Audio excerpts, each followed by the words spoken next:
Good afternoon mga Lods. Sa ngunyan, iyon na pang walutang isa simbahan na nabisita.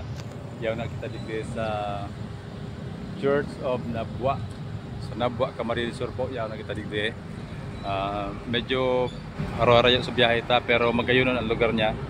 May iwason pati ang parking. Ayan po, kung hilingon po ni Dr. Maray ang simbahan, magayon yung pag-structure niya, magayon pagkagito. Medyo bako na siya sa ordinaryong gapo na mahihiling nito. Ang structure niya sa luwas, gari mga ano na ini, gari mga adobe. Kaya magayon siya. Ayan, iba pa siya manlaylain na nagkapalibot sa iyang structures. Ayan. May waso na sa iyang parkingan. Sinuni ang gate kung saan ka malaog, maluwas. Ayan, may waso na.